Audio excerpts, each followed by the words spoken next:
আমাকে যারা দুমড়ে মুচড়ে ফেলে দিতে চাচ্ছে কোনোভাবেই পারছে না।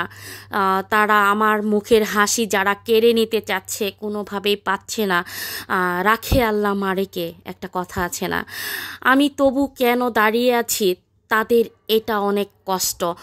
আমাকে অনেকভাবে তারা হ্যারাসমেন্ট করছে, অনেক মানুষ আমাকে অনেকভাবে ক্ষতি করার চেষ্টা করছে, তবু কেন আমার মুখের হাসি ফুরোচ্ছে না, কেন আমি মুখে লিপস্টিক লাগিয়ে আমি চোখে কাজল পরে হাসতে থাকি, এটা তাদের মনে অনেক আক্ষেপ।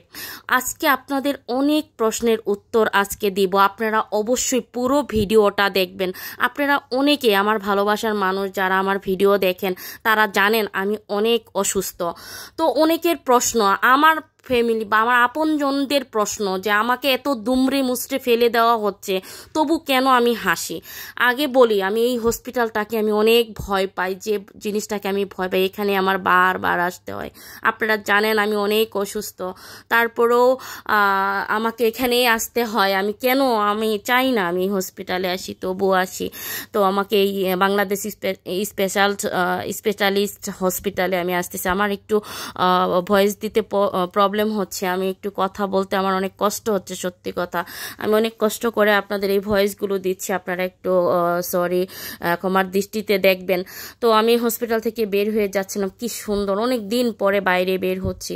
আমাকে অনেকভাবে ক্ষতিগ্রস্ত করার চেষ্টা করছেন যারা, আপনারা পারবেন না। রাখে আল্লাহ মারেকে একটা কথা আছে, আমার আল্লাহ আছেন, আপনারা চাইলেও পারবেন না।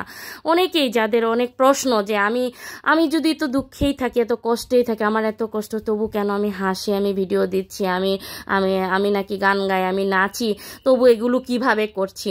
যে তারা তাদের শিক্ষা, তাদের মূর্খতা, কতটা মূর্খতা হলে মানুষ এই ধরনের কথাগুলো বলে। ভাই, আমি পাবলিক প্লেসে যদি আপনাদের কাছে ভিডিও বানাই, সারাক্ষণ কি আপনাদের কাছে কান্নাকাটি করব যে ভাই আমি দুঃখে আছি, আমি কষ্টে আছি, আমার ফ্যামিলি, আমার পার্সোনাল প্রবলেমগুলো আপনাদের কাছে আমি কেন বলতে যাব বা সবাইকে দেখাতে যাব। আর যারা আমাকে দুমড়ে মুচড়ে রাস্তায় ফেলে দিতে চাচ্ছে, যারা আমার অনেক ক্ষতি করতে চাচ্ছে, তারা মনে করতেছে যে আমি এত কিছু করতে চাচ্ছি, যেখানে আমি ওকে ফেলে দিতে চাচ্ছি, যাকে আমি আঘাত করতে চাচ্ছি, সে কেন এরকম দুমড়ে মুচড়ে রাস্তায় পড়তেছে না, পচে মরতেছে না, সে কেন হাসে, সে কেন দাঁড়িয়ে থাকে। আল্লাহ আমাকে এত ধৈর্যই দিয়েছেন যে আমি অনেক ধৈর্য, মানে অনেক কষ্ট সহ্য করে আমি বেঁচে থাকার ক্ষমতা রাখি, কারণ আল্লাহ আমাকে সেই ধৈর্যটাই দিয়েছেন। আমি হাজারো কান্না মুছে চোখে কাজল দিয়ে বেরিয়ে পড়া মেয়ে আমি। তো আমি অনেক আমি অনেক দুঃখ কষ্ট সহ্য করে আল্লাহ আমাকে ভালো রাখছেন। তো আমি এটা আপনাদেরকে আসলে আমি অনেক গুছায় কথা বলতে পারছি না। আমার পার্সোনাল বিষয়গুলো আমি কাউকে কোনো কিছুই বলতে চাই না। তো আমার অনেক মানুষ আছেন যারা অনেক কাছের আছেন, অনেক ফেক আইডি দিয়ে আমাকে অনেক নোংরা কমেন্ট করেন। অনেকেই কমেন্ট করতেছেন যে তুই তো মানুষের গীবত করস, তুই তো অসুস্থ হবি না তো কি করবি। ভাই, আমি কোথায় গীবত করলাম? আমি তো সত্য ঘটনা তুলে ধরি, আমি সত্য কথা বলি, আমি প্রতিবাদ করি। এটা যদি আপনাদের কাছে গীবত মনে হয়, এই জন্য নাকি আমি অসুস্থ থাকি। ভাই, আপনারা কতটা মূর্খ হলে, অসুস্থতা আল্লাহর দান, আপনারা জানেন না যে যারা আপনারা অসুস্থ হন না তার মানে আল্লাহর দৃষ্টি আপনাদের মধ্যে নাই। আল্লাহ যার প্রতি দৃষ্টি দেন তাকে আল্লাহ কি করেন? অসুস্থতা দেন। আপনাদের সুশিক্ষার অভাব। আরেকটা জিনিস যে আল্লাহ, তুমি যদি অসুস্থই হয়, তা তোমার যদি এতই দুঃখ, তারপরে তুমি হাসো কেন? এই যে আপনাদের একটা বিষয়, হ্যাঁ, আপনাদের কতটা মূর্খতা হলে, এগুলো হলো আমার আশেপাশের আবর্জনাগুলোর কথাবার্তা। যে ও তো ভালো ড্রেস পরে ঘুরে বেড়াচ্ছে, কেন আমি ছিঁড়া কাপড় পরে বেড়াবো?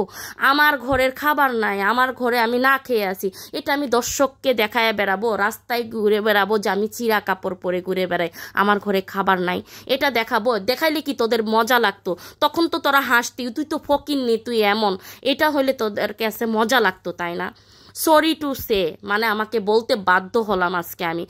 মানে এই মানুষগুলো কতটা মূর্খ হলে মানে এরা চায় যে মানুষগুলোকে না দুমড়ে মুচড়ে যদি ফেলে রাখা যাইতো, মানে রাস্তায় পড়ে থাকতো, ওগুলো দেখে ওরা হাসবে, আবার কারো সুখ দেখলেও তাদের মানে জ্বলে পুড়ে ছারখার হয়ে যায়। তো আপনাদের একটা কথাই বলবো, মানুষেরটা না দেখে না জ্বলে পুড়ে ছারখার হবেন না। আপনি অন্যজনেরটা দেখে ছারখার হতে গেলে না নিজের যত কিছু আছে সব নিস্তেজ হয়ে যাবে, একটা জিনিস মনে রাখবেন। তো অন্যটা দেখে জ্বলবেন না, তো আর অন্যের পিছেও লাগবেন না, নিজের চরকায় তেল দেন, নিজেকে নিয়ে ভাবেন, অন্যেরটাতে নাক গলাইতে আসবেন না। অনেকেই আমাকে অনেকভাবে ফেক আইডি দিয়ে আমার এই পেজটাতে নজর দিছেন, বা এই পেজের মধ্যে এসে আপনারা কমেন্ট করতেছেন। ভাই, পার্সোনাল লাইফ আর পেজের এই যে ব্লগ, এগুলো আমার সাথে কোনোভাবেই যায় না। আমার পার্সোনাল, আমার ব্যক্তিত্ব ডিফারেন্ট, একটা আলাদা একটা জায়গা, আমার কন্টেন্ট একটা আলাদা জায়গা, আমার পার্সোনাল লাইফ আলাদা। আমি ব্যক্তি, আপনাদের রিপা ক্রিয়েশনের রিপা ব্যক্তি মানুষ হিসাবে আলাদা একটা মানুষ, আর এই ব্লগটা হলো আলাদা একটা জায়গা। এখানে আমি একটা প্রতিবাদী, রিপা ক্রিয়েশনের রিপা হলো একটা প্রতিবাদী মেয়ে। আমি একটা নিউজ রিলেটেড কন্টেন্ট করি, আমি বাস্তবতা তুলে ধরি, প্রতিবাদ করি, সত্য কথা তুলে ধরি। আপনারা বলতেছেন এটা গীবত। ভাই, এটা গীবত হতে যাবে না। আপনারা কি বাপের জন্মে কোনোদিন নিউজ দেখেন না, খবর পড়েন না, বাংলাদেশে কি আপনি বসবাস করেন না? কেন আমি গীবত করতে যাব? আপনারা এই ধরনের কমেন্ট যে করেন, যে ধরনের আঘাত দিয়ে আপনারা কমেন্ট করতেছেন বা কথা বলতেছেন, আমার আশেপাশের আবর্জনারা, যারা আমার নিজস্ব পরিচিত মানুষ, আপনারা ভালো থাকবেন, আপনাদের অবশ্যই বিচার হবে। আল্লাহ হাফেজ।